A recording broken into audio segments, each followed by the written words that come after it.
अस्सलाम वालेकुम व्यूअर्स। आज के लेक्चर में हम स्टडी करने जा रहे हैं म्यूचुअल इंडक्शन। म्यूचुअल इंडक्शन हम इलेक्ट्रोमैग्नेटिक इंडक्शन में देखें तो इलेक्ट्रोमैग्नेटिक इंडक्शन में हम देखते हैं कि इंड्यूस्ड ईएमएफ पैदा होती है by the rate of change of magnetic flux. तो उसके मुख्तलिफ मेथड्स हैं। मोशनल ईएमएफ एक मेथड है, सेल्फ इंडक्शन का एक मेथड है। हम एसी जनरेटर के अंदर हम मैकेनिकल एनर्जी से हम उसमें rate of change of flux पैदा करते हैं, उसमें ईएमएफ पैदा करते हैं, वो भी एक मेथड है। और उन्हीं मेथड में से एक जो मेथड है वो है हमारे पास म्यूचुअल इंडक्शन। तो म्यूचुअल इंडक्शन में हम टू कॉइल्स को यूज़ करते हैं। एक कॉइल को बोल देते हैं ये प्राइमरी कॉइल है, एक कॉइल को कह देते हैं ये सेकेंडरी कॉइल है। हम म्यूचुअल इंडक्शन को डिफ़ाइन करते हैं। म्यूचुअल इंडक्शन किसे कह देते हैं? ऐसा process in which changing current in one coil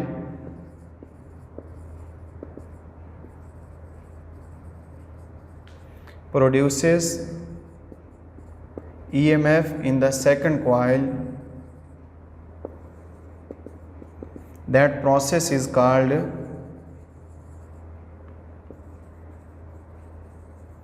mutual induction. अब जो टू कॉइल्स हैं, टू कॉइल्स में से एक हमारे पास ये प्राइमरी कॉइल है, एक हमारे पास क्या है ये वाली सेकेंडरी कॉइल। प्राइमरी कॉइल के अंदर देखिए हमने बैटरी लगा रखी है, एक हमारे पास की है, एक रियोस्टेट है और यहाँ पे हमारे पास एक कॉइल है। अगर मैं इसको जोड़ दूँ, इस की को हम क्लोज कर देते हैं तो करंट फ्लो करेगा from the positive terminal of the battery towards the negative. ये करंट की डायरेक्शन होगी। इस डायरेक्शन में इस कॉइल में से करंट फ्लो करेगा। करंट यहाँ से आता हुआ ये। अब ये जो कॉइल है, इस कॉइल में से जब यूँ करंट फ्लो करता है तो इसका ये मैग्नेटिक फील्ड पैदा होगा।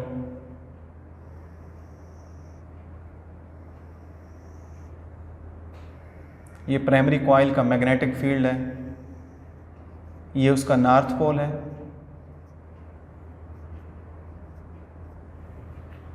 ये इसका नॉर्थ पोल बन रहा है और ये इसका साउथ पोल बन रहा है। अब जो मैग्नेटिक फील्ड है, इसका मैग्नेटिक फील्ड इस सेकेंडरी कॉइल के मैग्नेटिक फील्ड के साथ कपल्ड है। दोनों कॉइल्स को हम क्या करते हैं, एक दूसरे के बिल्कुल आमने सामने शो करते हैं।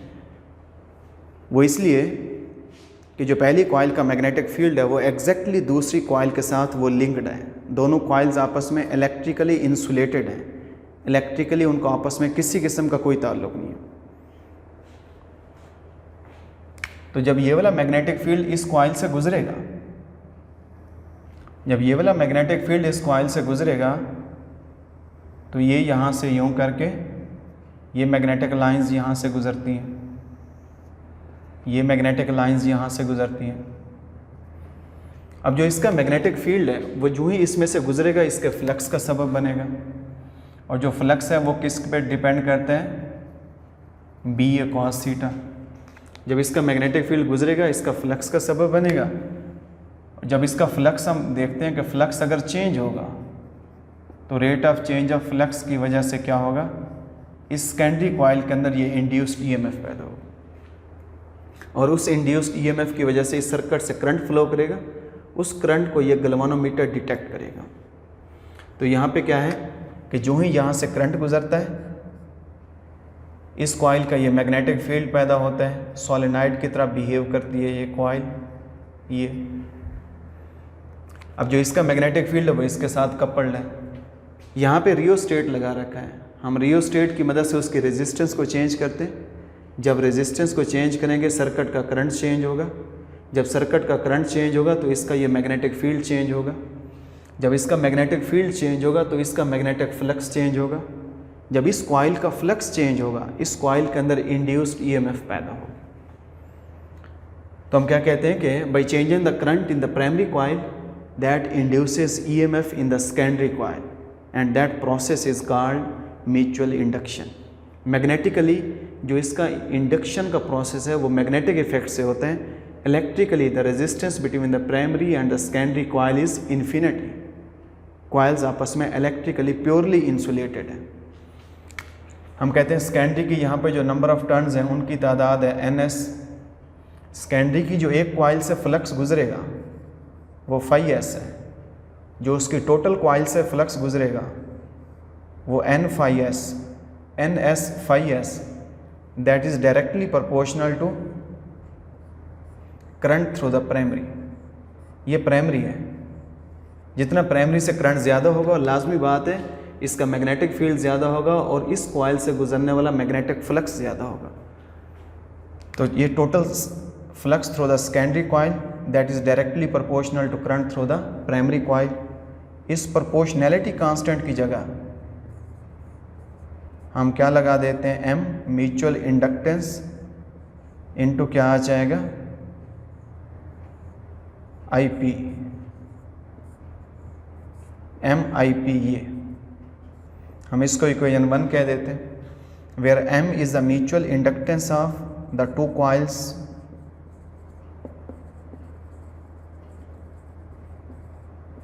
Mutual inductance of two coils. जो म्यूचुअल इंडक्टेंस है वो सिंगल कॉइल का नहीं होता, mutual inductance of the two coils हैं। म्यूचुअल इंडक्टेंस को हम आगे भी डिफाइन जाके करेंगे। तो म्यूचुअल इंडक्टेंस किस पे डिपेंड करता है, इट डिपेंड्स अपॉन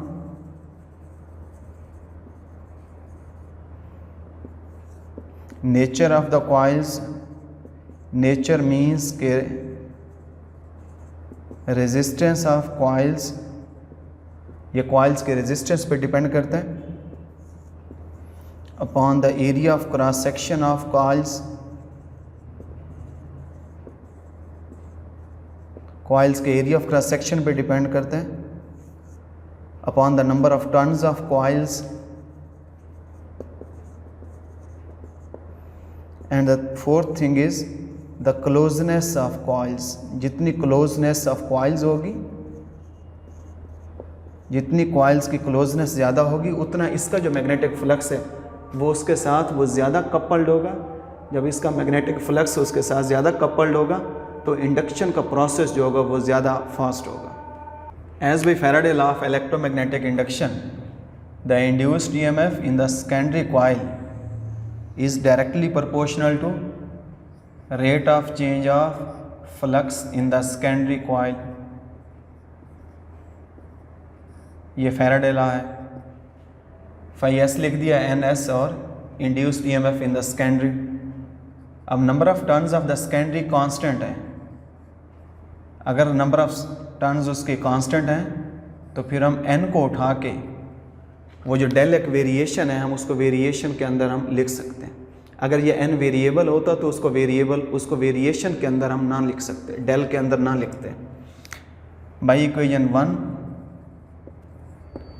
1 से देखें तो NS∅S is equal to M into IP, वो हम यहाँ पे पुट कर दें तो induced EMF in the secondary is equal to minus delta M IP divided by delta T। M फिर हमारे पास mutual inductance of the two coils हैं, वो भी एक कांस्टेंट है, उसको उठा के बाहर लिखें तो ये आ जाएगा हमारे पास M rate of change of primary current. ये फाइनल फार्मूला है। अब यहाँ पे देखें M हमारे पास कांस्टेंट है, इसको अगर हम प्रोपोर्शनैलिटी में डालें तो induced EMF in the secondary is directly proportional to rate of change of current of the primary coil and this is the definition of mutual induction। तो म्यूचुअल इंडक्शन के प्रोसेस में देखें, the process in which changing current in one coil produces EMF in the second coil, that process is called mutual induction। यहाँ से अगर हम mutual inductance के M mutual inductance है और म्यूचुअल इंडक्टेंस किसके बराबर है, नेगेटिव साइन लेंजेज लॉ के मुताबिक वो शो करता है कि induced EMF always opposes the rate of change of primary current, उसको हमेशा वो अपोज करेगा। अगर हम M को लिखें, M is equal to induced EMF in the secondary to the rate of change of current in the primary, ये इसकी रेशियो है। Induced EMF in the secondary ये हमारी आउटपुट है और rate of change of current in the primary coil वो हमारी input है। तो यहाँ पे हम म्यूचुअल इंडक्टेंस क्या है, ये 2 कॉइल्स का आउटपुट कितनी आ रही है डिवाइडेड बाई इनपुट कितनी है। अगर मैं म्यूचुअल इंडक्टेंस को डिफाइन करूँ तो क्या आ जाएगा, mutual inductance is a ratio of the secondary induced EMF produced in the secondary to the rate of change of current in the primary coil. इसका जो ऐसे यूनिट है,